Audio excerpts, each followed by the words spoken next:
जब हज़ारों की संख्या में शहर में बिल्डिंग खड़ी हो जाती है, मगर वही दूसरी तरफ डंपिंग ग्राउंड ढूंढने की बात जब आती है तो अलग अलग शहरों में जगह ढूंढने की शुरुआत हो जाती है।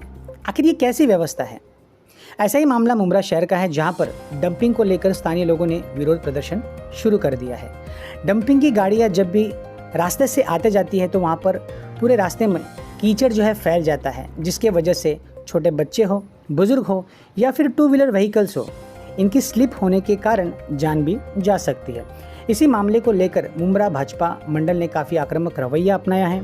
उन्होंने सरकार को चेतावनी दी है कि अगर डंपिंग ग्राउंड किसी भी हाल में बंद नहीं हुआ तो भाजपा मंडल एक उग्र आंदोलन करेगी और ज़रूरत पड़े तो एक जनहित याचिका यानी कि पब्लिक इंटरेस्ट लिटिगेशन कोर्ट में फाइल की जाएगी। भाजपा मंडल ने रास्ते पर उतरकर घोषणाबाजी शुरू कर दी है और इस पूरे आंदोलन में सुजीत गुप्ता, मनोज प्रजापति, जगदीश मिश्रा, बाबाजी पाटिल स्कूल के संस्थापक कुणाल पाटिल जी, राहुल सिंह, बनारसी गुप्ता, सलीमा पटेल, शब्बीर खान, आरिफ खलीफा, अनिकेत कॉटन, संतोष पुजारी, ऋषि मोर और अन्य भाजपा पदाधिकारी मौजूद थे। तर काही दिवसापासून हा मुंब्र्यामध्ये ही भयानक परिस्थिती आहे।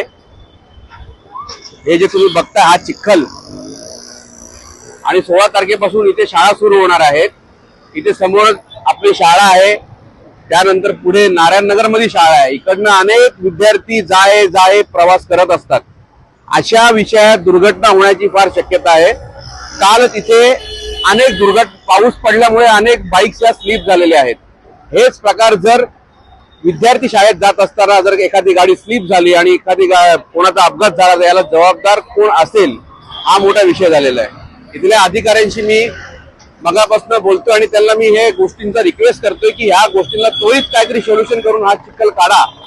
पण त्यांची पण भूमिका कुठेतरी कंटाळवाणी दिसते आणि एक भीती आहे की ह्या काहीतरी मोठी दुर्घटना होऊ शकते। आणि त्याचप्रमाणे ज्यावेळी हा चिखल सुकतो त्याच्यावेळी जो धुळीचं साम्राज्य असतो तोही कुठेतरी प्राणास एखाद्या व्यक्तीच्या आरोग्यासाठी खूप घातक आहे।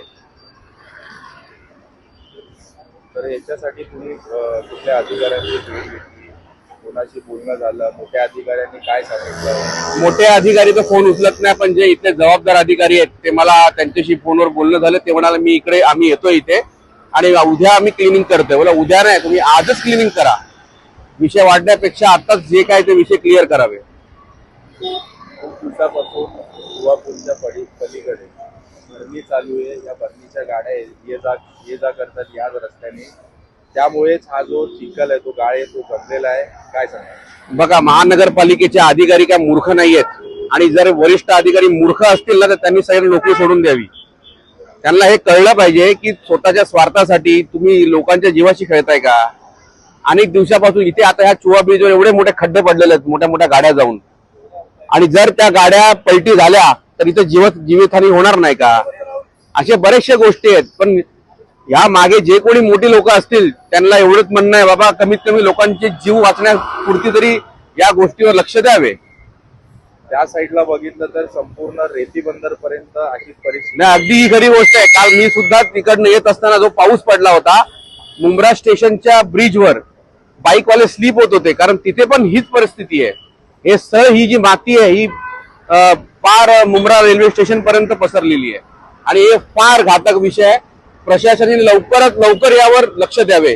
जर कोणाची जीवितहानी झाली तर जबाबदार प्रशासनच असेल। त्यामुळे कुठे ना कुठे रोड पण हा छोटा होत चाललेला आहे। बघा ना, आपण जो रोड 4 पदरी होता तिकडे फक्त 2 पदरीच गाड्या चाललेल्या आहेत, रिक्षा आणि बाईक्स। ही बघा, त्या रिक्षाला बघा, ती परिस्थिती बघा।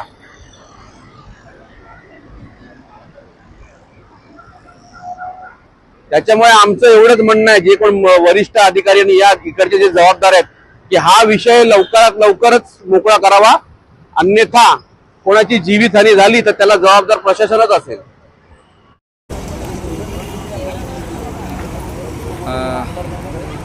नमस्कार। भारतीय जनता पार्टी मुंब्रा मंडल की तरफ से एक विषय उठाया गया है। आप यहाँ पे देख सकते हो कि ये जितनी भी गाड़ियाँ आती जाती है, यहाँ पे क्या हो रहा है, पूरा कचरा, पूरा मिट्टी यहाँ पर जमा हो रहा है, जिसकी वजह से बाइक स्लिप होना और अन्य दुर्घटना होने की संभावना है। और कल एक दुर्घटना यहाँ पे हुई भी। एक आदमी जो बाइक सवार था वो यहाँ से जा रहा था और उसका जो है बाइक स्लिप हुआ, उसको मार लगी। अब कल एक हादसा हुआ है। ये ऐसे अनेक हादसे हो सकते हैं। और ये जो रूट है वो एक स्कूल है, यहाँ पर और भी अन्य 10-12 स्कूल है, कॉलेजेस है, जिसके स्टूडेंट्स यहाँ से आते जाते हैं। और आजकल आपको पता है हर किसी के पास खुद की सुविधा है, तो लोग बाइक से आना जाना या साइकिल से आना जाना या पैदल भी आना जाना करते हैं। अगर कोई बाइक या कोई कार अगर स्लिप होती है तो उसमें ये भी हो सकता है कि उसकी वजह से और भी दूसरों का जान माल का नुकसान हो। तो ये सब यहाँ पे बंद होना चाहिए। अभी हमारे कार्यकर्ता और हम सब लोगों ने मिलकर जो ये आंदोलन का विषय लिया, तो इसकी वजह से अभी यहाँ पर साफ़ सफाई तो चल रही है, बट ये साफ़ सफाई भी आप देख रहे हो किस तरीके से हो रही है। ये साफ़ सफाई भी प्रॉपर नहीं हो रही, ऊपर की मिट्टी उठाई जा रही है। तो हमारा महानगर पालिका और प्रशासन और पुलिस स्टेशन सभी से ये निवेदन है कि ये जो चीज़ें हो रही है ये जल्द से जल्द बंद होनी चाहिए।